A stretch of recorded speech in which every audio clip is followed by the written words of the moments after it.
أعوذ بالله من الشيطان الرجيم بسم الله الرحمن الرحيم. Salam wabarakatuh. Pak Ustadz, mohon maaf ingin ikut bertanya. Ya, saya maafkan. Tentang bagaimana menurut Ustadz tentang berislam harus masuk secara kafah, Al-Baqarah ayat 208, dan ada hadis tentang Islam akan terpecah belah menjadi 70 golongan dan 70 golongan akan masuk neraka, hanya satu yang akan masuk surga yaitu al-jamaah. Dari Abu Hurairah. Ada perkataan Umar yang diiyakan Rasulullah SAW, bukan Islam kalau tidak berjamaah, bukan jamaah kalau tidak punya iman, imam tidak ada kepemimpinan kalau tidak dengan ketaatan, dan tidak ada ketaatan kalau tidak ada perjanjian. Saya bingung sama ayat dan dua hadis di atas. Dan Islam seperti apa yang diridai oleh Allah SWT dan Rasulnya, dan ada pemuda yang mengajak saya untuk berjamaah dan kepemimpinan hukum-hukum Allah dan mempunyai tujuan menegakkan hukum Allah itu dengan masuknya saya ke tertentu, ada NII, ada DI. Bagaimana menurut Ustadz, mohon bantuannya. Kalimatul haqqi yuradu bihal batil. Kadang-kadang dalilnya benar, cuma ditempatkan di tempat yang salah. Karena itu banyak anjuran dari ulama, kalaupun hafal Quran, bahkan hafal hadis, bahkan ribuan hadis, bahkan ratusan ribu hadis, kalau tak paham dengan itu, jangan berfatwa. Saya ulang ya, ini penegasan dari para ulama kita, salafus soleh, orang-orang terdahulu. Kalaupun Anda hafal Quran, tapi tak paham dengan makna Qurannya, jangan berfatwa. Jangan memberikan hukum. Nah sekarang ini kalau orang bicara agama, semua kayak paham semua. Padahal kaidah ilmu mengatakan, ilmu itu disampaikan sesuai spesialisasi. Arsitek, bicara tentang arsitek. Bahkan di kedokteran pun, dokter mata nggak boleh bicara tentang telinga, bisa mau praktek. Dokter telinga ngobati jantung, mustahil, karena di jantung nggak ada telinganya. Ya. Hati-hati, dokter kulit pengen ngobati misalnya masalah mata, masalah jantung, mustahil. Semua ada jurusannya, makanya semua nggak coba-coba. Makanya saya agak bingung kadang-kadang orang sekarang, jurusan agama bicara agama yang lebih kompleks, semua jadi pada paham. Arsitek bicara masalah hukum fikih. Sahrur itu arsitek. Teknik sipil, ya bangun pondasi, bangun bangunan tuh, tiba-tiba bicara masalah hukum. Makanya ketika berfatwa error, ya konslet semua. Apa yang difatwakan oleh dia? Di antara fatwanya, boleh berhubungan seksual di luar nikah, itu sah. Yang paling aneh diikutin, dibikin disertasi. Itu lebih aneh, dan yang ngikutin itu jurusan agama, itu kan aneh. Jurusan agama referensi arsitek. Ya. Nah itu kan sesuatu yang harus diperbaiki. Nah ini sekarang banyak orang, mohon maaf, ya baru belajar Quran sedikit memberikan fatwa. Ya baru menghafal hadis 1-2 sudah punya fatwa. Dan faktanya juga ekstrim kadang-kadang. Bahkan saking ekstrimnya, ustadznya disalahin juga. Ustadz, bid'ah tuh. Wah, Masya Allah. Kita belajar agama puluhan tahun, kita yang bid'ah, dia enggak. Ini kadang-kadang ada persoalan yang serius di sini. Nah, karena itu dalam persoalan ini mari kita dudukkan dengan baik. Ayat Quran satu dengan yang lainnya terkait berkelindan. Kaidah tafsirnya terangkai dalam 3 bagian utama. Tadi Anda bicara Quran surah kedua ayat 208, paling kiri pertengahan. Ya ayyuhalladzina amanu dukhulu fis-silmi kaffah. Kan? Baik, mari kita lihat. Ini kaidah tafsir saya ajarkan sebentar ya. Ini yang paling simpel sekali. Ada yang disebut dengan 2S, 1L. 2S ini satu siyak. Yang kedua sibak. Yang ketiga lihak, L. Lihak. Siyak, sibak, lihak. Siyak itu adalah teks ayat yang sedang kita pahami. Berbicara apa teks itu? Bagaimana konteksnya? Contoh, yang kita kaji Quran surah kedua ayat 208. Nih. Maka terkait dengan kajian siyak saja, ini nggak main-main. Kaji dulu, pertama ada nggak asbabun nuzulnya, sebab turunnya ayat ini. Kalau di Quran asbabun nuzul, kalau di hadis asbabul wurud. Yang kedua, bagaimana ayat itu diungkapkan, kajian bahasanya, fiqhullah. Karena kalimatnya bisa lain-lain, apalagi kalimat Al-Quran, detil, diksinya luar biasa. Misal, ya ayyuhalladzina amanu, kenapa menggunakan ya ayyuhalladzina amanu? Pakai ya di situ, disebutkan 361 kali. Pakai ayyuha disebutkan 150 kali. Pakai alladzina disebutkan 1080 kali. Ya ayyuhalladzina amanu disebutkan 68 kali dalam Al-Quran. Kenapa tidak menggunakan mu'minun? Ya ayyuhal mu'minun. Kenapa di surah Al-Mu'minun pakai Al-Mu'minun? Qad aflahal mu'minun. Tapi di sini ya ayyuhalladzina amanu. Kenapa menggunakan kalimat itu? Apa dasarnya? Nih. Kemudian setelah itu, ya, udkhulu fis silmi kafah. Kenapa menggunakan silmi? Tidak menggunakan Islam. Kenapa ketika Allah menyampaikan din, kalimatnya Islam? Inna dina indallahil Islam, Quran surah ketiga ayat 19. Kenapa menyebutkan salam? Quran surah 19 ayat ke-15. Wassalamun alaihi yauma wulida wa yauma yamutu wa yauma yub'atsu hayya. Salam. Di sini silmi. Apa bedanya antara Islam, salam dengan silmi? Kenapa di sini menggunakan kata silmi bukan Islam? Padahal kalau kita ingin katakan terjemahan, masuklah ke dalam Islam secara kafah. Harusnya kalimatnya ya ayyuhalladzina amanu dukhulu fil Islam. Kenapa di sini fi silmi? Itu saja sudah dalam. Ya, kajiannya bukan nahu lagi, kajiannya itu balaghah. Cabang yang pertama. Apa cabang yang pertama itu? Ma'ani. Ada 3 cabang. Ma'ani, bayan, badiah. Setelah itu, fisilmi kafah. Apa yang dimaksud kata kafah? Kenapa tidak menggunakan jama'ah? Kenapa tidak menggunakan kullu? Kenapa menggunakan kata kafah di situ? Nah, ini penting untuk kita kaji. Saya turunkan siak misalnya. Yuk, dari sini kalau sudah paham, lihat kaitan ayat ini dengan ayat sebelumnya. Urut ke belakang. Diurut ke belakang namanya sibak. Unzur as-sibak, dari kata sabik yang sebelumnya. Apakah ada kaitan antara 208 dengan 207, 206, 205 sampai Al-Fatihah ayat yang pertama? Ada nggak kaitan ini dengan ayat sebelumnya? Dicari dulu ke belakang. Makanya nggak mudah menafsirkan Quran itu. Jadi kalau baru hafal 1 ayat, jangan memberikan fatwa. Karena boleh jadi ayat ini akan ada kaitan dengan ayat-ayat yang selanjutnya. Ada kaitan dengan ayat-ayat yang sebelumnya. Ayat selanjutnya disebut dengan lihaq namanya. Dari ayat 208 ada nggak kaitan dengan ayat 209-nya? 210-nya, ya, sampai dengan kemudian An-Nas ayat terakhirnya. Kadang-kadang ada ayat kaitan dengan ayat setelahnya, ayat sebelumnya, tapi hukumnya berlaku umum. Ada ayat yang hukumnya harus dilihat sebelum dengan setelahnya. Contoh, doa haji, doanya itu saat haji, tapi doa itu bisa dipakai dalam kehidupan kita secara umum. Ya, antum hafal doanya. Apa doa yang paling favorit?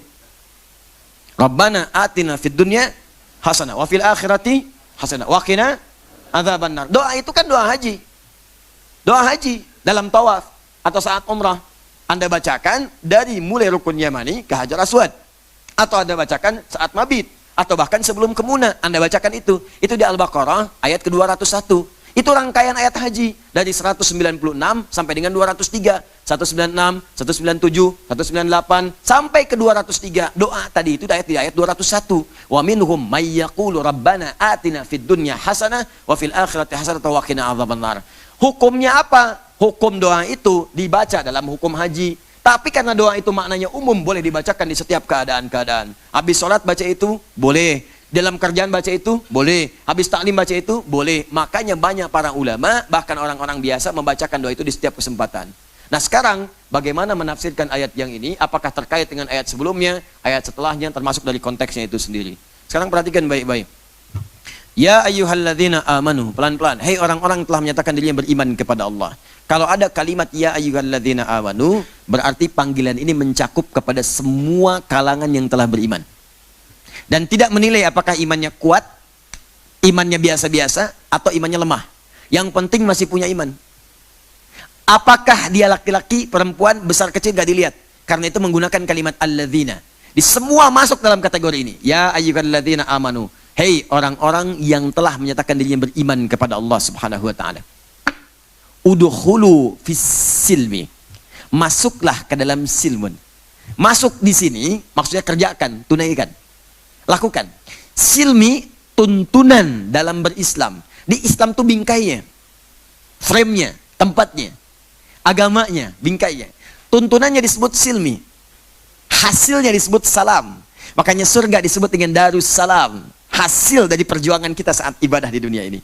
Silmi itu nilainya, aktivitasnya, pekerjaannya, rutinitasnya yang disebut dengan ibadah itu. Islam bingkainya, silmi tuntunannya. Jadi ketika Anda sudah masuk Islam, kata Allah, Anda mesti komitmen. Semua tuntunan dalam Islam yang ditujukan kepada kita, ayo kerjakan. Dari bangun tidur sampai tidur lagi. Makanya cuma dalam Islam. Demi Allah saya katakan kalimat ini. Silahkan cari di tempat kepercayaan lain manapun. Cuma di dalam Islam yang punya tuntunan dari bangun tidur sampai tidur lagi. Dan ini menunjukkan agama ini hak, benar. Agama ini bukan buatan manusia. Karena kalau buatan manusia, pasti tuntunannya terbatas. Silahkan Anda lihat buku-buku manusia. Terbatas sekali. Yang ahli fisika, ngarang fisika aja. Yang biologi, ngarang biologi aja. Ahli pakar kesehatan, kesehatan aja. Di mana ada tuntunan dari bangun tidur sampai tidur lagi. Dan semua lengkap. Dari yang sederhana sampai yang paling kompleks. Bahkan urusan ke toilet pun ada tuntunannya. Masuk dengan keluar, diatur. Masuknya kaki apa, keluar kaki apa, di toilet ngapain, dijelaskan. Bahkan makhluk yang nggak kita lihat pun dijelaskan ada makhluk apa di situ. Di masjid juga sama, dijelaskan. Mau kerja ke pasar dijelas, semua lengkap, cuma dalam Islam. Dan dahsyatnya, kata Allah, kalau Anda sudah masuk Islam, maka Anda harus komitmen, lihat tuntunan itu. Ketika Anda kerjakan tuntunan itu, ketika Anda masuk Islam, maka ada komitmen yang harus dibangun, Anda siap mengerjakan semua tuntutan itu. Dan semua tuntunan itu. Dan dahsyat ini yang paling hebat. Kata Allah, saya buat semua tuntunan itu, bukan untuk membuat hidupmu berat, tapi untuk membahagiakan kehidupanmu saat di dunia sampai ke akhirat. Jadi rupanya, saat kita hadir di dunia ini, Allah berkeinginan hidup kita mudah. Tenang, bahagia. Allah nggak ingin kita susah. Coba lihat Quran surah kedua Al-Baqarah ayat 38. Bahkan ketika Nabi Adam diturunkan ke bumi, Allah katakan, "Qul nahbitu minha jami'a." Adam, Hawa turun sekarang ke bumi. Fa imma ya'tiyanakum minni huda. Tapi jangan khawatir, saat kamu turun ke bumi, aku akan berikan petunjuk kehidupan, namanya hudan. Faman tabi'a hudaya, maka kalau engkau ikuti, keturunan mau ikuti hudan saya itu, fala khaufun 'alaihim wa lahum yahzanun. Aku akan jamin semua level kehidupan yang engkau akan alami saat di bumi itu tidak akan pernah engkau alami kegelisahan dan engkau tidak akan sedih. Tidak gelisah artinya tenang. Tidak sedih artinya senang. Jadi Allah tuh menginginkan kita hidup di dunia itu senang. Di sini senang, di sana senang, di mana-mana senang. Di kantor senang. Ya, maaf di rumah senang, di sekolah senang dan tenang. Hidupnya nyaman, enak, itu yang Allah inginkan. Bahkan ditegaskan lagi, aturan itu saya buat, kata Allah di Quran surah kedua ayat 185 di ujung ayatnya, yuridullahu bikumul yusra wala yuridu bikumul usra. Aku inginkan hidupmu mudah, aku tidak ingin kau susah. Caranya bagaimana? Ikuti aturanku, kata Allah. Disebut hudan. Makanya ketika semua nabi itu diutus oleh Allah untuk menerangkan hudan. Di setiap masa bentuknya bisa beda-beda. Contoh, zaman Nabi Musa itu Taurat. Taurat itu hudan, diajarkan oleh Nabi Musa kepada umatnya supaya hidup umat itu mudah. Makanya ketika Allah menyebutkan kitabnya Musa, Taurat itu disebut hudan. Quran surah ke-17 ayat kedua. Wa ataina Musal kitaba. Kami berikan kepada Musa itu kitab Taurat. Wa ja'alnahu hudan li Bani Israel. Hudan. Dan kami jadikan di dalam Taurat itu hudan, petunjuk hidup. Kalau Bani Israel ikut petunjuk itu, hidupnya enak, mudah, tenang, nyaman. Dan tidak ada kegelisahan, tidak ada kesedihan.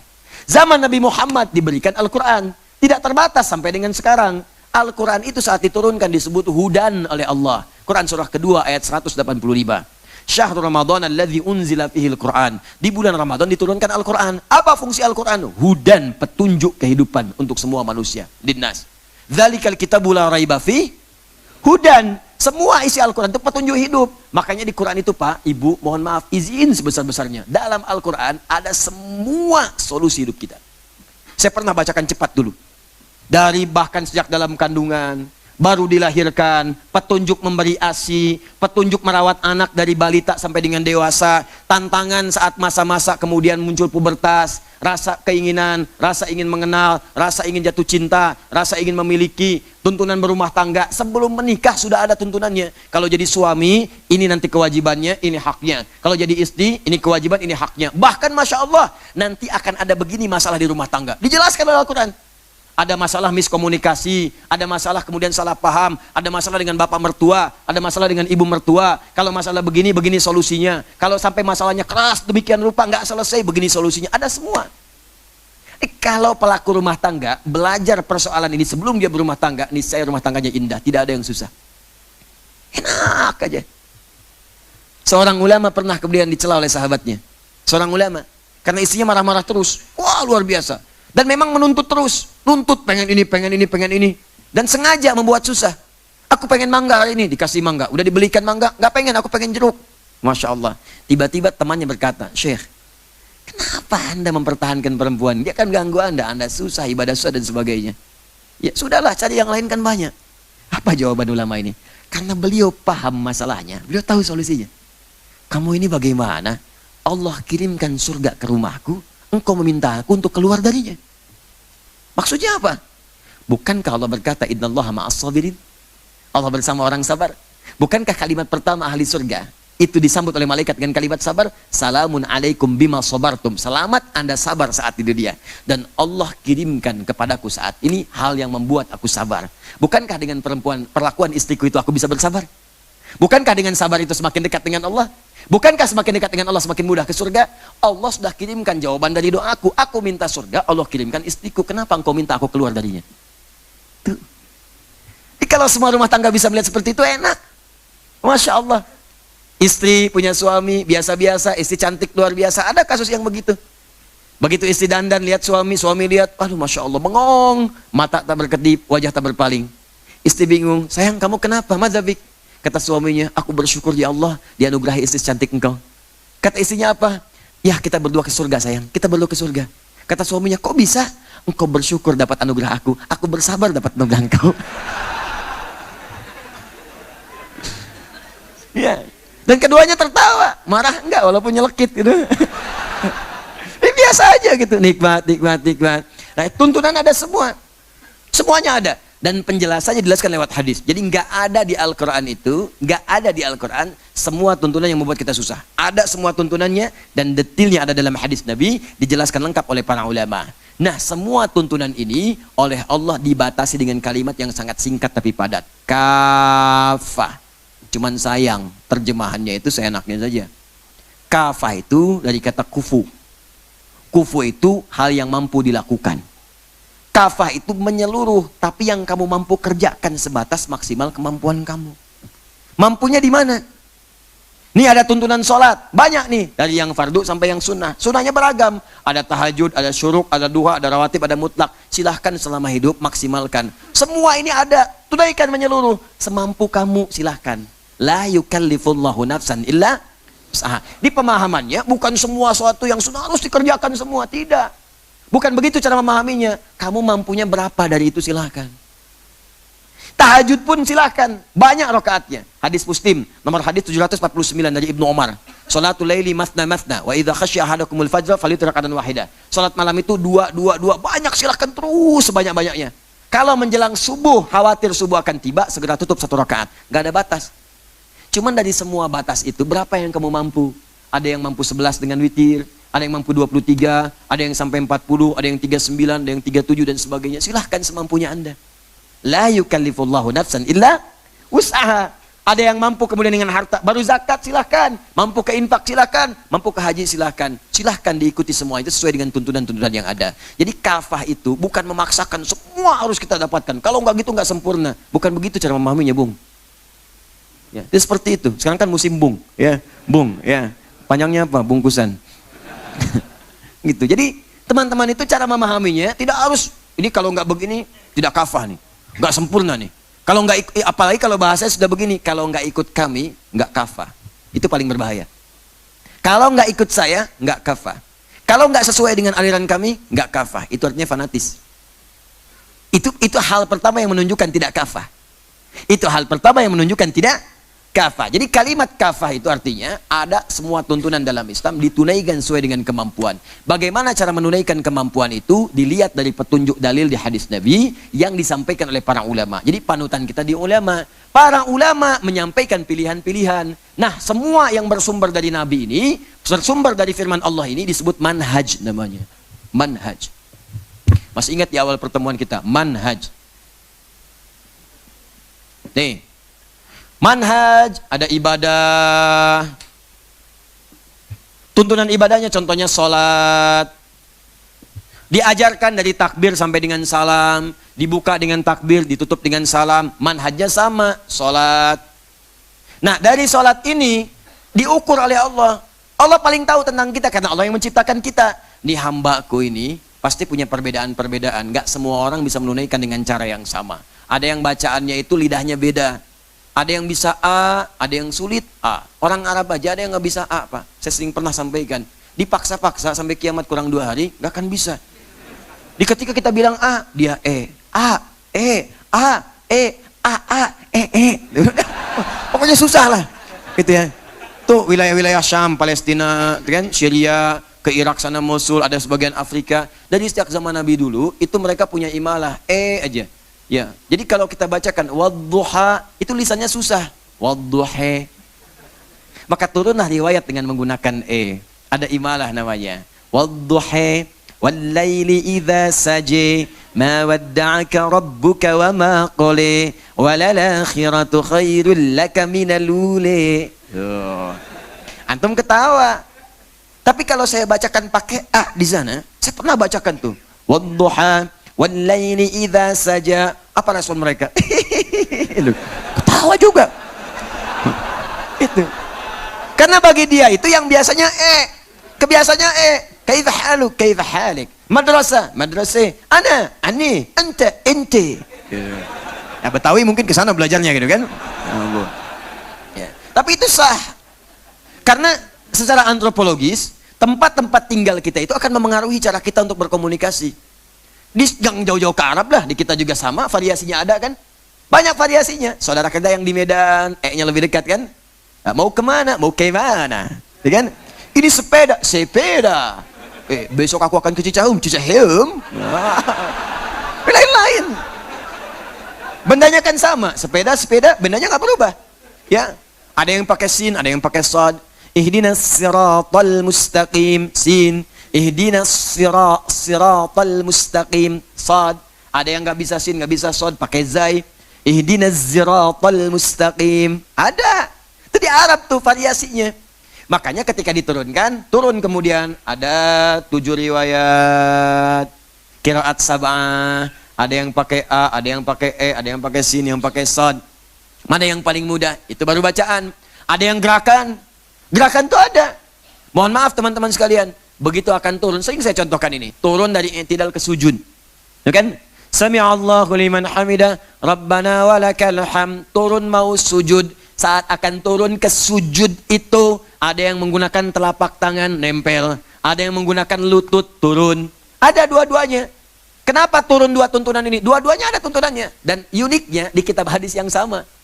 Yang pakai lutut itu di Abu Daud, nomor hadis 838, yang meriwayatkan sahabat Nabi namanya Wa'il bin Hujur, Wa'il. Yang pakai telapak tangan, nomor hadis 840, paling kiri sebelah atas sampai 841, yang meriwayatkan sahabat Abu Hurairah, Abdurrahman bin Sakhar dari Nabi juga.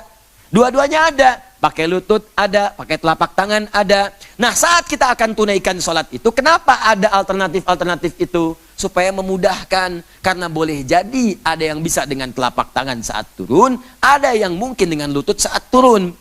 Cuman itu kemungkinannya. Ya, cuma itu. Anda biasa pakai lutut misalnya, tiba-tiba lutut bermasalah. Apa karena cedera?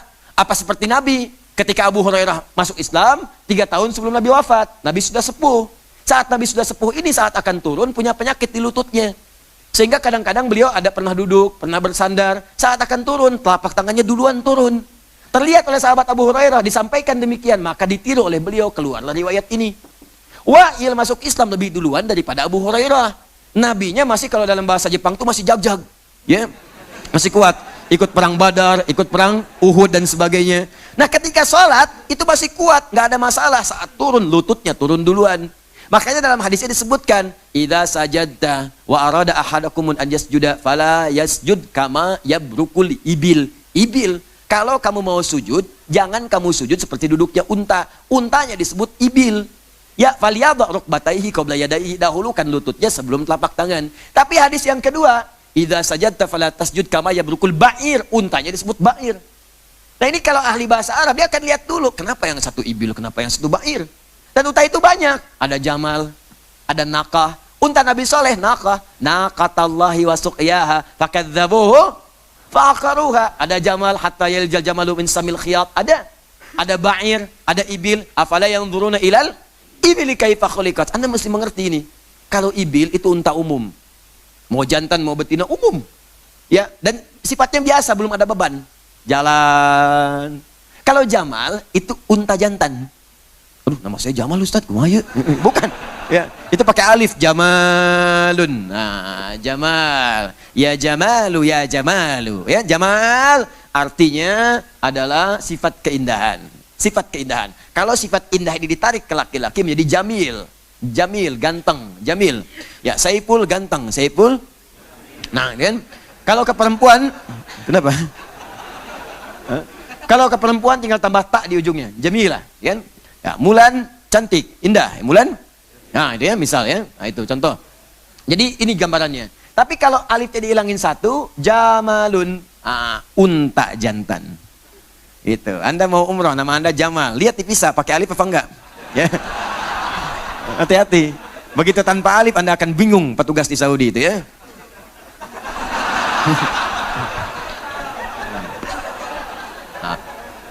Nakah, unta betina.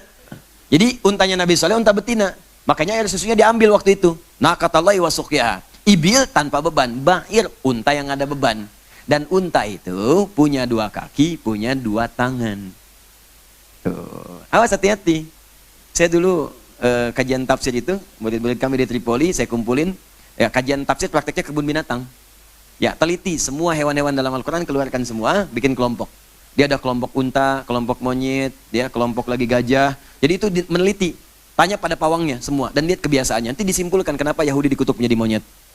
Bukan menjadi tikus misalnya. Kebiasaannya ada di situ, itu indah sekali. Ada kelompok unta, memang paling nggak enak ketika dipanggil. Kelompok unta datang, monyet. Gajah gitu kan. Terus presentasi, tapi indah hasilnya. Nah, ba'ir itu unta yang punya beban. Ternyata unta kalau nggak punya beban itu, dia turun tuh tangan pertama duluan dia lipat gini. Makanya jangan sama kayak unta, lutut dahulukan. Itu maksudnya. Tapi kalau dia sedang punya beban, ada beban, yang didahulukan lututnya. Makanya dahulukan telapak tangannya. Itu namanya majas dalam bahasa Arab. Bukan untanya. Majas kiasan. Maksudnya, banyak orang yang ketika dia hidup itu, boleh jadi kemudian ada beban dalam hidupnya. Apakah karena beban usia sepuh? Ketika sudah beban usia sepuh, biasanya penyakit awal muncul di apanya? Lututnya. Kalau lutut sulit dalam kondisi demikian, maka gunakan telapak tangannya. Tapi jangan dilihat tuanya. Karena mungkin profesi Anda menyebabkan lutut Anda cedera. Olahragawan, main bulu tangkis misalnya, tiba-tiba lutut cedera, pemain bola, lutut cedera, ya. Ketika Anda cedera, misalnya biasa lutut, gunakan telapak tangan. Dan jangan disimpulkan tua. Begitu teman Anda turun, telapak tangan duluan, sepuh. Ya. Bukan itu prinsipnya. Jelas ya? Nah, jadi ini tuh keanekaragaman, boleh pakai telapak tangan, boleh pakai lutut. Jelas sampai sini? Yang salah itu pakai kepala duluan. Belum apa-apa udah ribut. Rame. Nah, sekarang Anda pengen pilih. Apa yang Anda pilih? Yang Anda pilih itu adalah yang sesuai dengan kebutuhan kita, kenyamanan kita. Orang Arab menyebut dengan kalimat begini, ma dhahaba ilaihi. Ma dhahaba ilaihi. Pilihan yang cenderung ia ambil untuk memudahkan dia. Di Arab pun ada singkatan, kepanjangan. Makallah. Ma dhahaba ilaihi, kepanjangan. Ma dhahaba ilaihi disingkat dengan madhab. Madhab. Seperti Allahu Akbar disingkat takbir. Ya kan? Alhamdulillah Rabbil Alamin disingkat tahmid. Hamdalah. Ya, kemudian la ilaha illallah misalnya disingkat tahlil. La haula wala quwata illa billah disingkat hauqala. Ma dhahaba ilaihi disingkat dengan madhab. Jadi ada manhaj, ada madhab. Makanya madhab itu sifatnya pilihan. Yang bismillahnya disirkan, silahkan kalau nyaman. Yang dikeraskan, ada dalilnya. Ya, kemudian yang kunut misalnya ada dalilnya, yang tak kunut ada dalilnya. Yang pakai telapak tangan tadi dalilnya apa? Yang pakai lutut tadi dalilnya apa? Nah, walaupun mazhabnya berbeda, manhajnya sama. Karena semua berasal dari tuntunan Nabi. Makanya saya sering kencang mengingatkan, hati-hati kalau bilang manhaj itu. Oh, dia mah beda manhaj. Hah? Kalau beda manhaj, sholatnya beda. Apalagi kalau masuk akidah, berarti akidahnya beda. Kalau sudah punya pemahaman begitu, berarti Anda menyimpulkan hanya Anda benar, yang lain salah semua. Itu yang paling bahaya. Ini berarti Anda belum paham. Berarti Anda belum paham. Kalau orang belum paham, belajar. Ini sudah nggak paham, memvonis orang, itu yang paling bahaya. Ya, jadi hati-hati. Kalau belajar itu mesti hati-hati. Ya, hati-hati, sekali lagi hati-hati. Belajar dengan benar, karena nanti salah menyimpulkan akan keliru mengamalkan. Jelas sampai sini? Baik, ini kalimat-kalimat yang penting untuk dipahami. Nah, lebih dahsyat lagi seperti ini. Menyimpulkan hadis sesuai dengan selera. Betul apa yang katakan Nabi dalam hadis At-Tirmidzi, bahwa kelak umatku akan terbagi ke dalam 73 golongan. 72 golongan masuk ke neraka, yang satu masuk ke dalam surga. Siapa yang masuk ini? Siapa yang berpegang teguh kepada Al-Quran, kepada sunnahku, dan kemudian berpegang teguh dengan jamaah. Maksud jamaah Quran dengan sunnah ini ada penafsiran, ditafsirkan dengan hadis-hadis yang lainnya. Ada banyak hadis yang menafsirkan itu, jangan ditarik kepada kesimpulan sendiri karena kepentingan-kepentingan tertentu. Misal, antara memastikan Al-Quran dengan sunnah. Bagaimana memastikan Al-Quran dengan sunnah? Apa Anda akan langsung merujuk kepada Quran? Dari mana taunya? Apa Anda langsung baca hadis? Dari mana pahamnya? ditafsirkan lagi lah hadis Nabi. Contoh hadisnya, ambil kita hadis riwayat Ibnu Majah misalnya, nomor hadis 233. Di ujung hadisnya, ini sering dipisah jadi 3 bagian.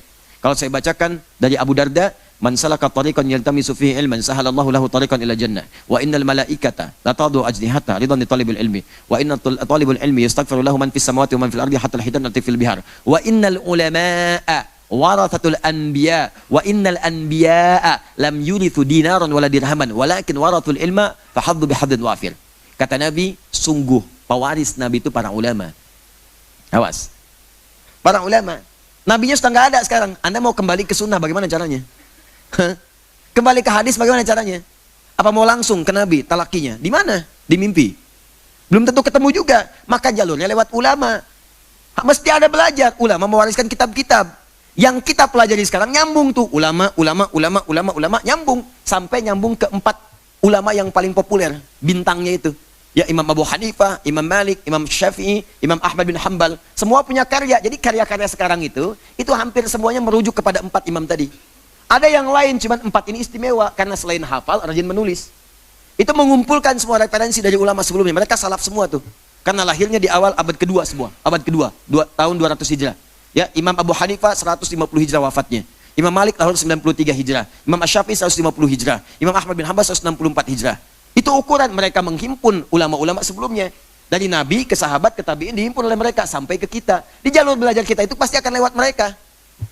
Ini mesti paham kalimat ini. Jadi kalau ada pendapat mazhab Asy-Syafi'i, bukan kelompok Imam Asy-Syafi'i, maksudnya belajar dari Nabi melalui jalur Imam Asy-Syafi'i, melalui jalur Imam Ahmad, melalui jalur Imam Abu Hanifah, melalui jalur Imam Malik, dan seterusnya sampai ke kita. Jadi kalimat-kalimat itu ketika masuk kepada kita, belajar Al-Quran, belajar hadis menurut pemahaman ulama-ulama. Nah, bagaimana menetapkan ulama yang benar dengan ulama yang tidak benar? Ada lagi gambaran. Buka hadis Muslim, jilid yang pertama, halaman 119, paling kiri sebelah atas. Ya, kitabnya terbitan Darul Hadis, warnanya biru dongker. Ya, lihat kalimatnya. Disebutkan oleh Imam Malik langsung, babul isnad minaddin. Bab belajar ilmu dengan sanad yang tersambung. Sampai dengan ke Nabi SAW, itu bagian penting dalam agama. Artinya kalau belajar ilmunya salah, maka besar kemungkinan mengamalkannya pun akan keliru. Jelas ya? Maka cari runtutan ilmu ini yang benar. Cari. Makanya semua ulama-ulama kita, kalau Anda buka kitab-kitab mereka, itu begitu mereka akan mulai menampilkan ilmunya, itu akan disebutkan sanadnya. Ya, saya belajar dari sipulan. Ada sanadnya, ada ijazahnya, ada macam-macam dan seterusnya. Seterusnya. Sampai kita ketahui bahwa ilmu dia benar, bersumber langsung pada jalur-jalur yang benar. Nah, kalau sudah dipahami seperti ini, maka lihat penafsiran mereka. Bagaimana menafsirkan Al-Quran, bagaimana menafsirkan hadis, kemudian bagaimana menafsirkan jamaah. Apa yang dimaksud dengan jamaah di sini? Ada 2 hal. Pertama, ma ajma' alaihil ulama. Apa yang disepakati oleh ijma' para ulama. Ulama ijma' semua. Dan karena ijma', masyarakat pun menganggap itu sudah pasti nyata, benar. Makanya masuk hukum. Al-Quran, sunnah, ijma', qiyas. Apa yang diijma'kan oleh ulama, bukan perorangan. Sekarang Anda katakan misalnya, ikut kelompok saya supaya selamat. Ulama ijma' nggak sebuka dunia bahwa kelompok Anda itu yang paling selamat. Jangan-jangan cuma Anda aja. Nih, kasus lagi misalnya, semua ulama ijma' bahwa berhubungan seksual di luar nikah itu adalah haram, dosa hukumnya, ijma'. Karena ijma' itulah masyarakat menyadari, bahkan fitrahnya menolak untuk hubungan seksual di luar nikah. So mengatakan gak mungkin, gak bisa. Sudah selesai, ijma' itu yang disebut dengan jamaah. Ulamanya ijma', masyarakat memahami, dan semua aktivitas masyarakat sepakat dengan itu semua. Makanya ketika ada seorang bikin pemikiran misalnya, boleh hubungan seks di luar nikah, maka itu tidak akan selamat. Itu yang kita tinggalkan. Yang dimaksud ikut jamaah, ikut kepada pemahaman para ulama ijma'nya, ikut pada pengamalan umumnya masyarakat. Jelas sampai sini? Nah, ada lagi ukuran yang kedua. Kalau masyarakat umumnya mengerjakan dan itu benar, itu yang diikuti. Tapi kalau banyak orang mengerjakan salah pun tidak harus kita ikuti. Karena boleh jadi di tempat itu belum ada bimbingan yang benar untuk kemudian mengikuti ajarannya dengan baik. Di ukurannya juga bukan banyak kerumunan orang. Kalau kerumunan orang belum mendapatkan pemahaman yang benar, tidak harus diikuti. Jelas sampai sini? Ya, misal. Ada satu kegiatan-kegiatan dianggap sebagai ibadah misalnya. Tradisi dianggap sebagai ibadah. Ya, ini beberapa di tempat-tempat tertentu banyak di masyarakat. Bahkan ada satu tempat tertentu yang mengelilingi tempat di Indonesia, salah satunya, berputar-putar 7 kali di situ dianggap sebagai tawaf. Sama dengan hukumnya tawaf di Ka'bah, sama dengan hukumnya seperti haji. Nah, ini kan menyimpang, keliru. Ketika menyimpang, tinggalkan. Ya, Syekh Hashim bin Asy'ari yang mendirikan Nahdlatul Ulama itu merinci. Ada di buku beliau yang kedua, Risalah Ahlussunnah wal Jamaah. Zikir itu benar. Tapi ada ulama yang nggak benar kata beliau, dan bukan ulama sebetulnya. Orang yang ngajarin zikir tapi kesimpulannya keliru. Disebut oleh beliau abahyun. Abahyun. Ya, orang-orang ini ngajarin zikir mendekat kepada Allah, tapi kesimpulannya salah. Kalau kita merasa sudah dekat, artinya sudah bebas kita. Bebas. Saking dekatnya kita dengan Allah, la yantabiqu alaihil amru wan nahyu. Sudah nggak berlaku lagi perintah dan larangan. Jadi nggak usah sholat lagi. Karena sholat itu masih latihan bagi yang belum dekat dengan Allah. Ini kayak saya ini masih berlatihan, Antum masih latihan. Karena belum dekat dengan Allah. Kalau sudah dekat mah nggak usah sholat lagi. Ini kan cara berpikir yang keliru. Ya Nabi aja orang paling dekat dengan Allah masih sholat. Ente bukan Nabi, nggak sholat. Makanya kalau ada menemukan yang seperti itu, kata Syekh Hasim, misal Anda datang gitu kan, tiba-tiba ketemu dengan Syekh, kelihatannya ahli zikir, Masya Allah, pakai jubah, selebar Batman, terus mau pakai apa, macam-macam lah pokoknya. Ya datang, tiba-tiba muncul waktu sholat, Allahu Akbar, sholat zuhur. Dia masih sibuk aja. Anda tanya, Pak Kiai, Bapak nggak sholat? Ayah adek, Abah mah, Abah. Ya. Abah mah, nih jasadnya di sini, rohnya sedang sholat menuju Allah. Udah. Kalau yang begitu tinggalkan. Dan selesai. Bahkan puncaknya jahlatus sufaha, kata beliau, orang sufi yang paling bodoh, ya ketika mengatakan Tuhan bersemayam dalam dirinya. Ya, tanasuhul arwah, berpindah-pindah roh sampai mengatakan saya Tuhan, itu yang paling bodoh, kata Syekh Hasim. Kalau ada ajaran yang demikian, tinggalkan. Karena kita pun belum sampai ke makom dia, dan dia pun belum tentu benar dalam mengajarkannya. Tinggalkan. Sudah jauhi. Ya, kamu siapa? Saya Tuhan. Tuhan sedang apa? Tuhan sedang makan. Itu. Tinggalkan yang seperti itu. Jauhi. Karena itu mesti hati-hati, belajar yang benar, termasuk pemahaman-pemahaman seperti ini. Saya kira perlu dibenarkan lagi. Ya. Nah, nanti penting konsultasi, datangkan ustadz yang lain, komunikasi dengan ustadz-ustadz yang itu, dan kita doakan, ajarkan juga dengan ajaran-ajaran yang benar. Gampang kok, sederhana. Kalau ukurannya begini, kalau ukurannya membenarkan diri sendiri dan orang lain semua salah, itu pasti ada yang keliru. Pasti ada yang keliru, karena melanggar prinsip dalam mazhab ini. Dan melanggar kaidah-kaidah dalam fikih. Saya lihat tuh banyak sekarang kaidah fikih yang muncul baru-baru. Muncul kaidah fikih baru yang ulama pun nggak kenal dengan itu. Ya, saya belajar seperti itu nggak menemukan kaidah-kaidah sekarang. Ya, contoh misalnya, ada kaidah-kaidah sekarang itu, kalau nggak ada contoh dari Nabi, berarti bid'ah. Yang nggak ada contohnya bid'ah. Dari mana Anda belajar kaidah itu? Apa semua yang nggak ada contoh itu bid'ah? Tidak. Nanti ada ukuran dalil. Ada dalil, ada contoh sempurna. Ada dalil, contoh sementara. Ada dalil, contohnya nggak ada. Ada dalil samar, jangankan contoh, dalilnya pun samar. Ada 4 kategori. Ya, sepanjang dalilnya ada, contoh nggak ada, nggak harus divonis bid'ah dulu. Sepanjang tidak dicontohkan, digali. Kenapa nggak ada contohnya? Tapi dalilnya ada. Kan sering saya contohkan. Makan daging dob, nggak ada contohnya. Zakat pakai beras, nggak ada contohnya. Contoh dari Nabi, zakatnya pakai kurma. Zakatnya pakai gandum. Berarti antum yang zakat pakai beras itu bid'ah semua. Nah, tidak. Rumuskan ilmu itu nggak begitu. Ada kaidah-kaidahnya, ada dasarnya. Kalau belum dasar ini belum paham, jangan bicara. Itu yang berbahaya nantinya. Ya, jelas ya? Apalagi menafsir ilmu yang satu dengan ilmu yang lain, itu yang fatal. Ada tauhid, ada akhlak, ada fikih, ada tasawuf. Anda memandang fikih pakai tauhid yang nggak nyambung, nggak akan nyambung. Ya, apa hukumnya? Kemudian misal, apa hukumnya saya pengajian di Monas misalnya? Ya, mau pengajian di Monas tapi dinilai dengan hukum tauhid yang nggak nyambung. Tauhid itu hukumnya hukum akidah. Hukum akidah nggak bisa dipakai menafsirkan fikih. Akidah itu hitam putih, nggak ada abu-abunya. Kalau fikih itu pilihan, ya tarihil ahkamul khamsah, pilihannya pasti satu di antara 5. Bisa halal mubah, bisa tadi ke kiri makruh, kiri lagi kemudian haram, ke kanan sunnah, kemudian langsung menjadi wajib. Ya, bisa sunnah, bisa wajib, tengah-tengahnya mubah. Ke kirinya bisa makruh, bisa haram. Kapan itu menjadi mubah, makruh atau haram? Kapan kemudian naik jadi sunnah? Kapan naik jadi wajib? Tergantung pada kondisi hukum yang menyebabkan itu dihukumi demikian. Disebut dengan ilat namanya. Jadi kalau belum paham ilatnya nggak bisa. Makanya tauhid diajarkan sebelum hijrah. Ya, fikih diajarkan setelah hijrah. Karena ketika hijrah sudah dekat dengan Allah, diajarkanlah fikih. Makanya kalau ada orang yang menghukumi dengan tauhid, belajarnya tauhid, menghukumi masalah fikih, pasti orang itu belum hijrah. Belum hijrah karena masih belajar di tahap-tahap awal, belum mengerti tentang hukum-hukum fikih. Ya, paham ya?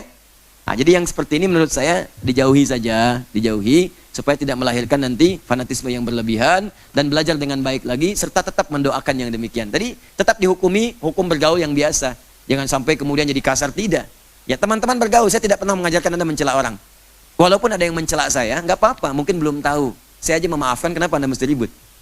Saya memaafkan, kenapa Anda mesti ribut? Allah dicela. Ya innallaha thalithu thalatha, orang kafir mengatakan Allah ada 3, itu kan celaan kepada Allah. Malaikat dicela, Rasul dicela, Orang soleh dicela, sahabat dicela, tabiin dicela. Anda Tuhan bukan, malaikat bukan, Rasul bukan, Nabi bukan. Ya kan? Sahabat bukan, tabiin bukan. Terus gak mau dicela. Itu mustahil. Mustahil. Jadi nggak apa-apa ya, walaupun ada yang mencela kita tetap bergaul dengan biasa-biasa. Kalau nggak sepakat, nggak apa-apa. Kan tidak harus sepakat semuanya. Tapi jangan sampai perbedaan itu menghalangi kita minum teh bersama. Ya, catat tuh. Terakhir ya, terakhir.